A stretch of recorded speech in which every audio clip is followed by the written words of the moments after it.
दो शेर भाई और अमीर बाप की कहानी।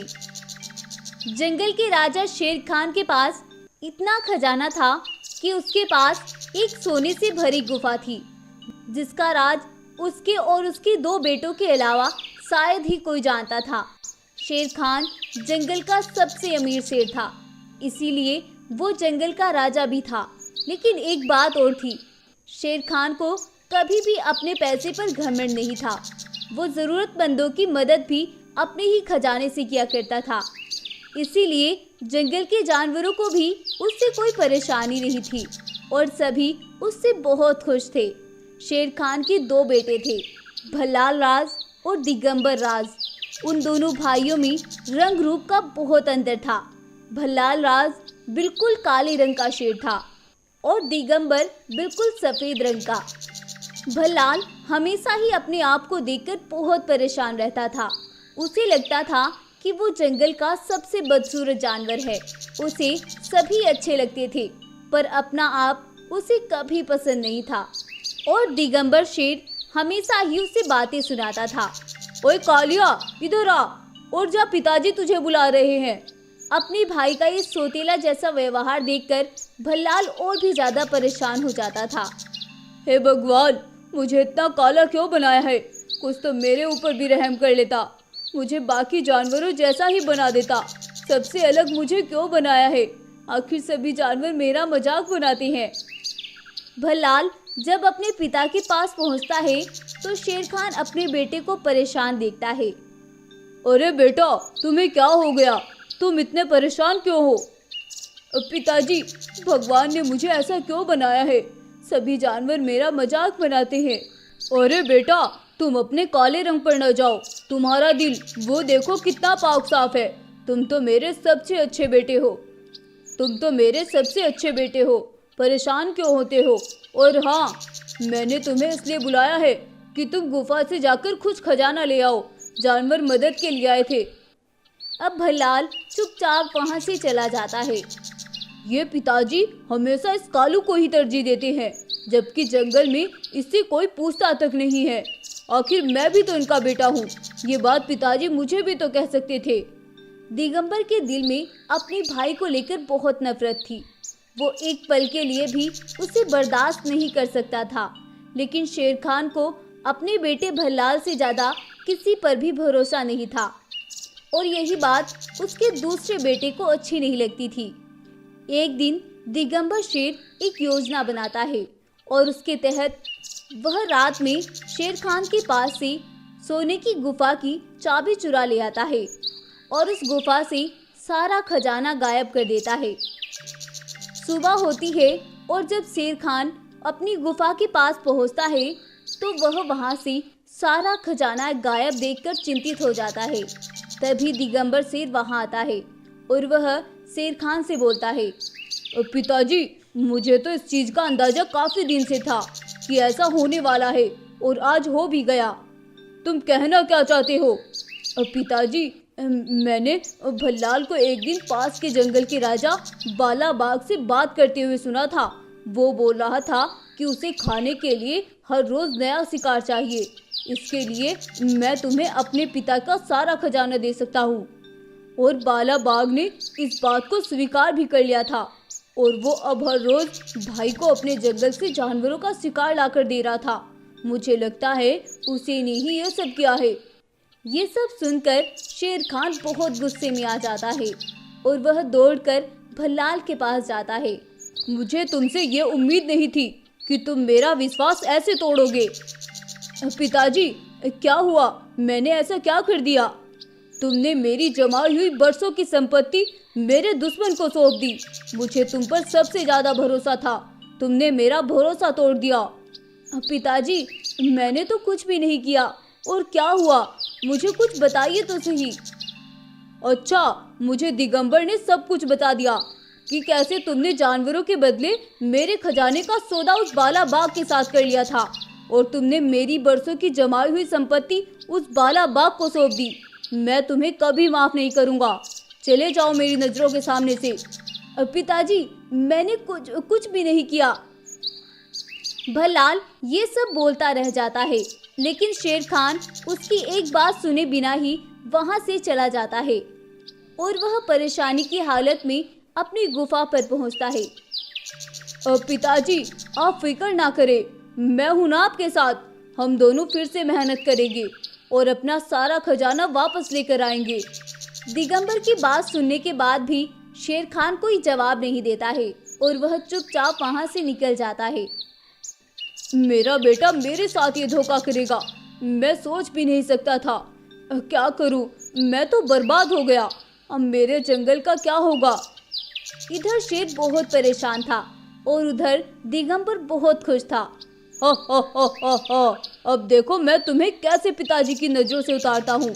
तुमने कभी सोचा भी नहीं होगा, बहुत तुम पिताजी के चहेते बने फिरते थे ना। अब पिताजी तुम पर कभी विश्वास नहीं करेंगे। हा हा हा हा हा। महाराज, क्या हुआ? आप इतने परेशान क्यों हैं? क्या कोई परेशानी है? क्या बताऊं गाय बहन मैं तुम्हें, मेरे बेटे ने मेरे साथ गद्दारी की है। क्या किया है उन्होंने? अब शेर खान गाय को सारी बात बताता है।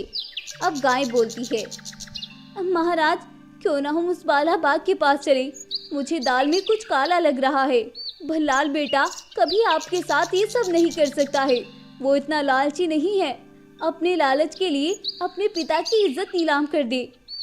अब शेर खान और गाय दोनों दूसरे जंगल बाला बाग के पास जाते हैं और बाला बाग शेर खान को देखकर हैरान हो जाता है और शेर खान उसके साथ में गुस्से से बोलता है, तुमने अच्छा नहीं किया बाला, तुम्हारी दुश्मनी मुझसे थी और तुमने मेरे बेटे को अपने चंगुल में फंसाकर मेरी सारी संपत्ति हड़प ली।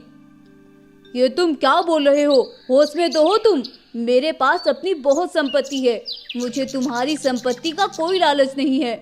वो तो हमारी दुश्मनी सिर्फ जंगल की है और शायद ये तुम अच्छे से जानते हो। लेकिन तुमने फिर मेरे बेटे भल्लाल के साथ ये गंदा खेल क्यों खेला? शेर खान, तुम होश में तो हो? मेरी तो कभी तुम्हारे बेटे से बात तक नहीं हुई है। मेरी दुश्मनी तुमसे है, तुम्हारे बेटों से नहीं। और तुम क्या कहना चाह रहे हो, मुझे साफ साफ बताओ। अब शेर खान बाला बाग को सारी बात बताता है। तुम पागल तो नहीं हो गए? तुम्हारा भल्लाल खरा सोना है, वो तुम्हारे साथ गद्दारी करने का कभी सोच भी नहीं सकता। ये जरूर किसी की साजिश है। भल्लाल को गद्दार ठहराने के अलावा तुम मुजरिम को ढूंढो। शेर खान ये सुनकर वहां से वापस आ जाता है और सोचता है कि आखिर कौन हो सकता है। और भल्लाल ने ये सब नहीं किया तो दिगंबर ने उसे झूठ क्यों बोला। अब गाय बोलती है, महाराज, मैं सच्चाई जानती थी। जब आपकी गुफा से खजाना गायब हुआ मैं वही मौजूद थी। मुझे लगा शायद आप मेरी बात पर यकीन नहीं करेंगे, इसीलिए मैं आपको पहले बाला के पास लेकर गई, जिससे आप पहले उसी से ही सच जान ले। क्या सच है? मुझे जल्दी बताओ गाय। महाराज, गुफा से खजाना भल्लाल ने नहीं बल्कि आपके बेटे दिगंबर ने रात में गायब किया है और उसे मुजरिम ठहराने के लिए उसने भल्लाल को इसका दोषी बना दिया, जिससे वो आपकी नज़रों में अच्छा बन सके और आप भल्लाल को जंगल से बाहर कर दे और उसे जंगल की राजगद्दी मिल जाए। ये सब सुनकर शेर खान को बहुत गुस्सा आता है और वह गुस्से में जाकर दिगंबर से बोलता है, तुम्हें क्या लगा कि सच कभी सामने नहीं आएगा? बेटा, जुर्म अगर समंदर में छिपकर भी किया जाए वो एक ना एक दिन बाहर जरूर आता है। पिताजी, क्या हुआ?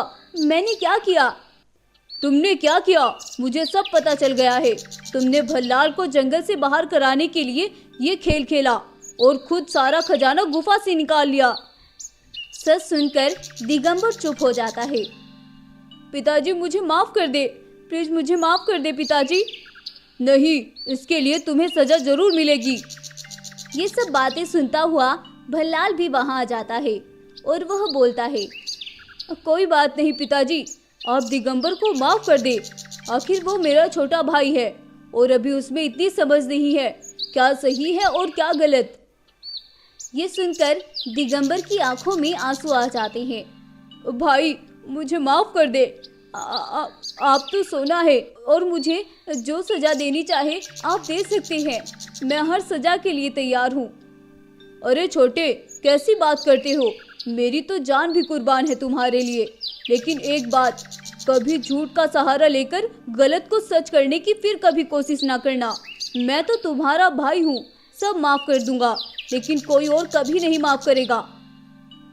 नहीं भाई, मैं कभी कुछ गलत नहीं करूँगा। पिताजी मुझे माफ कर दे।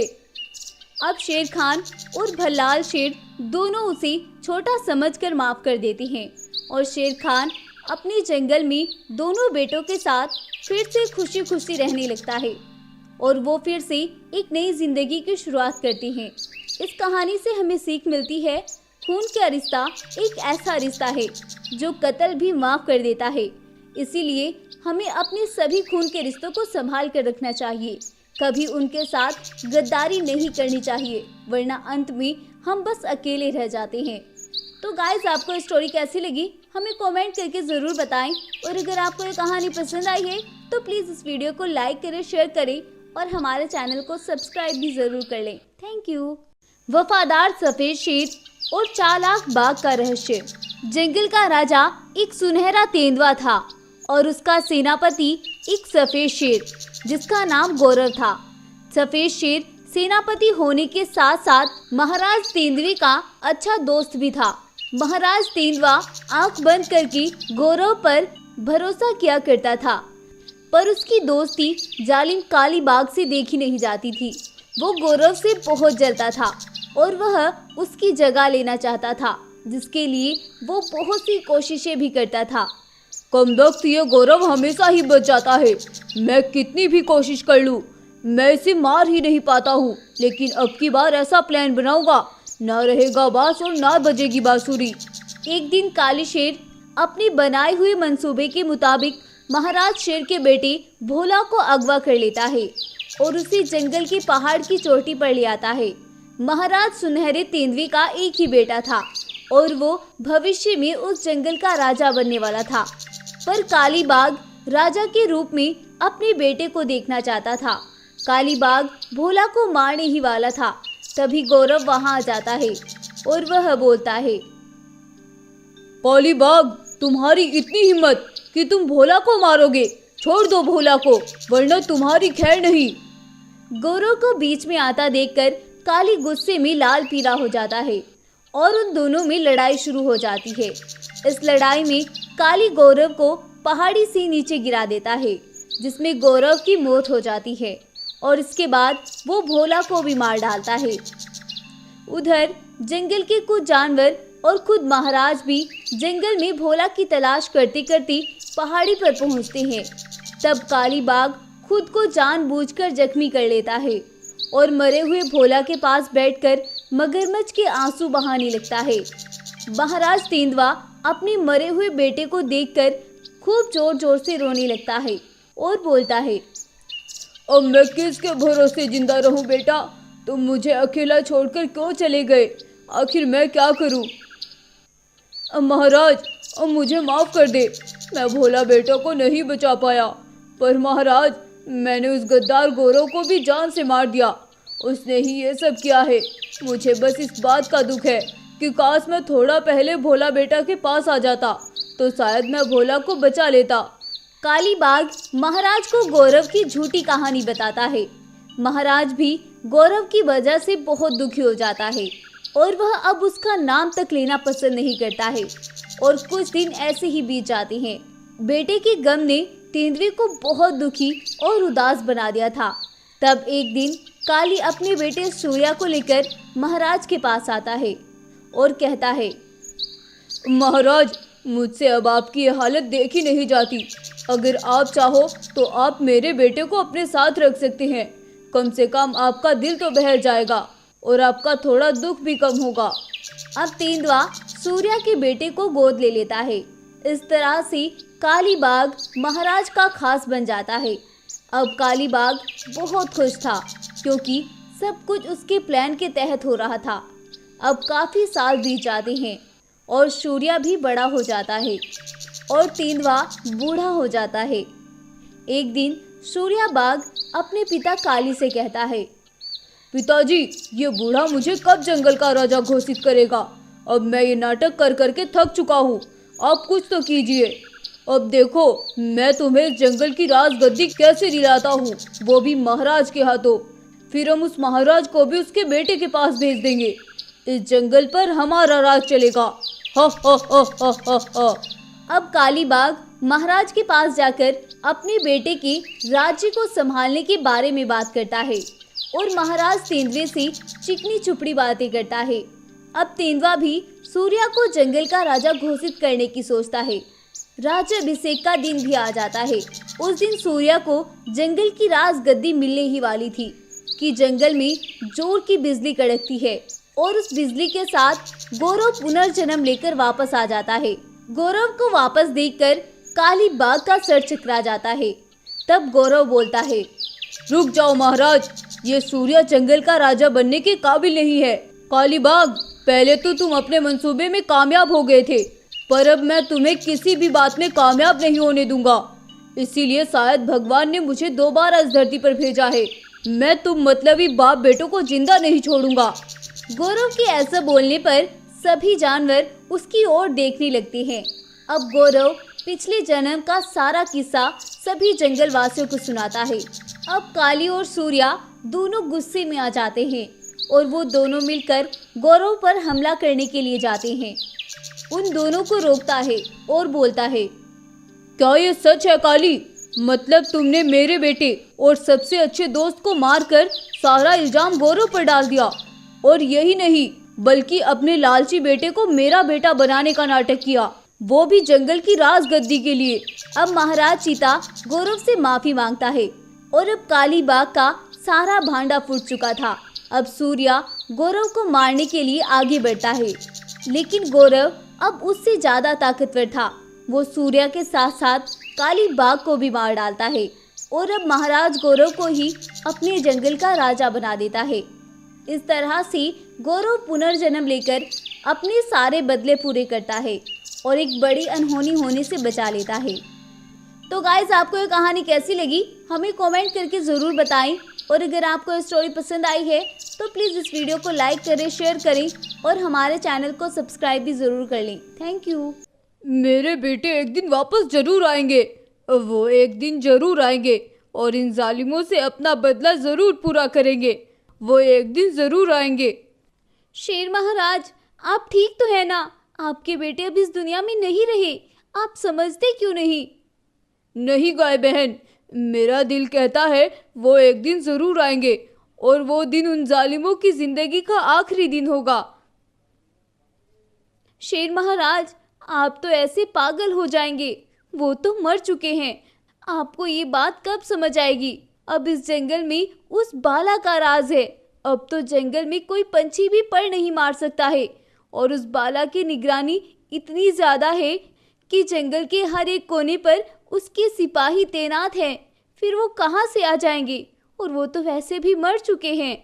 जब मेरे बेटे आएंगे तो किसी को कानो कान भी खबर नहीं होगी। वो ज़रूर आएंगे, एक दिन वो ज़रूर आएंगे। गाय बद्री शेर की इन बेतुकी बातों से परेशान होकर वहां से चली जाती है। मेरे बेटे ज़रूर आएंगे, वो एक दिन आकर अपनी मौत का बदला अवश्य पूरा करेंगे। उस दिन पूरे जंगल में जश्न का माहौल होगा। आखिर कौन थे बद्री शेर के बेटे और उनके साथ ऐसा क्या हुआ कि उन्हें मार दिया गया? चलिए जानते हैं। आज से कई वर्षों पहले बद्री शेर धानी जंगल का राजा हुआ करता था। धानी जंगल की एक अपनी ही कहानी थी। हर कोई आग बढ़ाना चाहता था और इसी कारण जंगल में बहुत ज़्यादा झगड़े हुआ करते थे। उसी जंगल में बाला बाघ भी रहा करता था। वो बहुत ताकतवर जानवर था, लेकिन जितनी उसके पास ताकत थी उतना ही वह दुष्ट भी था। उसने अपनी एक मानव बाघों की सेना बना रखी थी जो कि दिन भर उसके लिए काम करते थे और बाला बाघ मजे से अपनी सेहत बनाता था। लेकिन बद्री शेर ऐसा बिल्कुल भी नहीं था। वह दिन भर जंगल की देखभाल करता और साथ में अपनी पत्नी सुधा की भी। सुधा जल्द ही माँ बनने वाली थी, इसीलिए अब बद्री शेर और कुछ ज़्यादा ही उसकी फिक्र किया करता था। दिन बीतते हैं और एक दिन शेरनी 2 नन्हे बेटों को जन्म देती है। बद्री शेर अपने बेटों को देखकर बहुत खुश होता है। उसकी खुशी के ठिकाने नहीं थे और वह इस खुशी के मौके पर जंगल के अन्य जानवरों को दावत पर बुलाता है। सभी जानवर दावत का खूब आनंद लेते हैं और एक एक करके वहां से वापस चले जाते हैं। लेकिन बाला बाघ जब बद्री के बेटों को देखता है तो उसके मन में नफरत पनप जाती है और वह सोचता है, मुझे कुछ करना होगा, वरना इसके मरने के बाद इसके बेटे इस जंगल की राजगद्दी को संभालेंगे। फिर मेरे पास क्या ही बचेगा, मेरा सपना तो सपना ही रह जाएगा। मुझे कुछ करना होगा। क्या करूं मैं? सोचो बाला, कुछ सोचो। हाँ, ये सही रहेगा।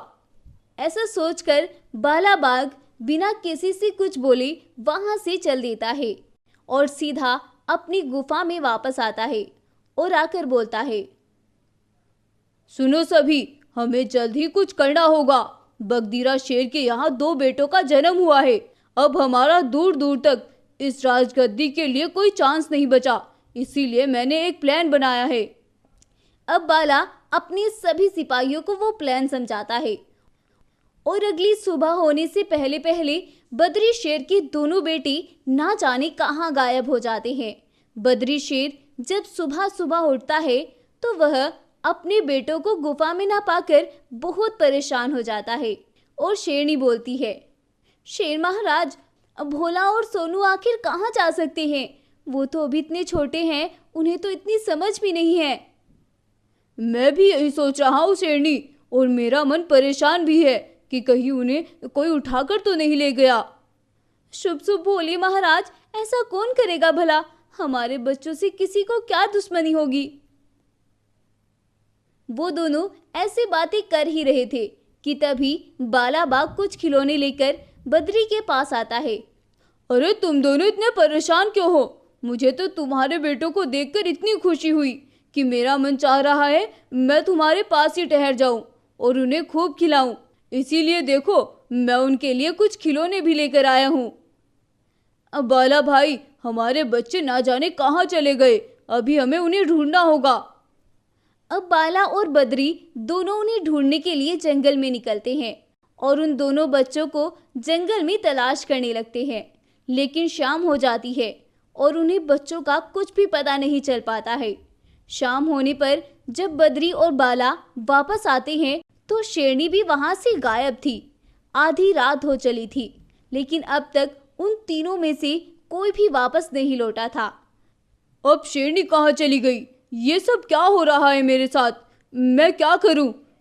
कई दिन ऐसे ही बीत जाते हैं, लेकिन उनमें से कोई भी वापस नहीं लौटता है और शेर उन्हें ढूंढने के लिए आसपास के जंगल भी छान मारता है, पर उसे कोई भी फायदा नहीं मिल पाता है। अब शेर बहुत परेशान था। एक दिन बाला बाघ अपने सिपाहियों के साथ बद्री शेर की गुफा पर पहुंचता है। बद्री शेर बहुत टूट चुका था और बीमार भी काफी था। इसी मौके का फायदा उठाकर बाला बाघ बद्री को बहुत मरवाता है और उसे अधमरा कर देता है। अरे बाला, तुम ये सब क्या कर रहे हो? मुझे छोड़ दो। अब इस जंगल पर मैं राज करूंगा। मैं देखा मेरा कमाल। अब तुम हमेशा ऐसे ही भटकते रहना। बाला बाघ बद्री से ये सब बोलकर जंगल में ऐलान करता है, सुनो सुनो सुनो जंगल वासियों, आज से ये जंगल मेरा है और इस जंगल में मेरी हुकूमत चलेगी। अगर किसी को कोई दिक्कत है वो मुझसे आकर मिल सकता है। मेरे इस फैसले से किसी को ऐतराज नहीं होना चाहिए, वरना उसके लिए कुछ भी अच्छा नहीं होगा। बाला की बात सुनकर सभी जानवर टेंशन में आ जाते हैं और वह ना चाहते हुए भी उसके हुक्म को खुशी खुशी स्वीकार करते हैं। एक गाय ये पैगाम सुनाने बद्री शेर के पास आती है और बद्री शेर को खून से लथपथ देखकर बहुत परेशान हो जाती है। महाराज, ये सब क्या हो गया? किसने किया ये सब? उस बाला ने मुझे कहीं का नहीं छोड़ा। उसने मेरे बेटों को भी मार दिया और मेरी पत्नी को भी। लेकिन आज नहीं तो कल मेरे बेटे जरूर आएंगे और इससे बदला जरूर पूरा होगा। ऐसे ही सालों बीत गए और बद्री शेर का यकीन और भी पुख्ता होने लगा। मेरे बेटे जरूर आएंगे, मेरे बेटे जरूर आएंगे। अब तो बद्री शेर चल भी नहीं पाता था। उधर बाला जंगल पर अपनी हुकूमत कर रहा था और बहुत खुश भी था। लेकिन बाला बाघ हर रात छुपते छुपाते एक कुएं में पानी के नीचे ना जाने क्या करता था। जंगल के बहुत से जानवर ये सब जानते थे, लेकिन आज तक किसी की हिम्मत नहीं हो पाई थी। लेकिन आज जब वह अपनी गुफा से रात के अंधेरे में निकलता है तो एक गाय उसे देख लेती है। अरे, ये कहाँ जा रहा है? ये हर रोज नदी की ओर क्या करने जाता है? मुझे पता करना होगा। और अब गाय उसके पीछे पीछे निकल जाती है। बाला बाघ कुछ देर पानी में रहने के बाद वापस आता है और वहां से चला जाता है। ये तो पानी के अंदर गया था, ऐसा क्या है इस पानी में? चलो मैं भी चलकर देखती हूँ। अब गाय भी उस पानी के अंदर जाती है और वहां जाकर उसे जो मिलता है उसे देखकर गाय के होश उड़ जाते हैं। बाला बाघ ने नदी के पानी के अंदर एक गुफा बना रखी थी, जिसके अंदर उसने बद्री शेर के बेटों और उसकी पत्नी को कैद किया हुआ था। गाय जल्दी से उन्हें पानी से बाहर निकालती है और बोलती है, शेरनी, ये सब क्या था? अभी कुछ मत पूछो बहन, हमें अभी बद्री शेर से मिलना है। अब गाय अपने बेटों को लेकर बद्री शेर के पास पहुंचती है। बद्री शेर जब उन्हें देखता है तो खुश होता है। मुझे पता था एक दिन तुम जरूर आओगे, और शायद मैं इतने दिनों से इसीलिए जिंदा था। तुम कहाँ चले गए थे और मेरे बेटे कितने बड़े हो गए? अब शेरनी बद्री शेर को सारी बात बताती है। उस दिन जब हमारे बेटे गायब हुए थे तो उस बाला ने ही हमारे बेटों को चुराया था, और वो हमारे सामने इतना मासूम बन रहा था। और जब तुम वहां से चले गए, उसने अपने सिपाहियों को भेजकर मुझे भी उठवा लिया था। उस दिन से उसने एक एक करके मुझसे जंगल के सारे राज पूछ लिए, लेकिन आज तक जिसके लिए उसने हमें जिंदा रखा वो था महामुकुट। वो हर रोज हमसे उसका पता पूछता था, लेकिन मैंने आज तक उसे कोई सुराग नहीं बताया, वरना वो तो हमें कब का मार चुका होता। क्या उसकी इतनी हिम्मत? पिताजी, आप परेशान ना हो, उससे एक एक जुल्म का बदला लिया जाएगा।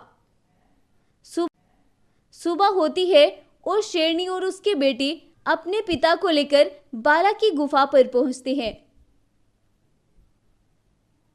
और तुम यहाँ कैसे? रात तक तो तुम सही सलामत थे, फिर तुम मेरे सामने कैसे? इतने परेशान ना हो जालिम बाघ, अब तुम्हारा वक्त आ चुका है।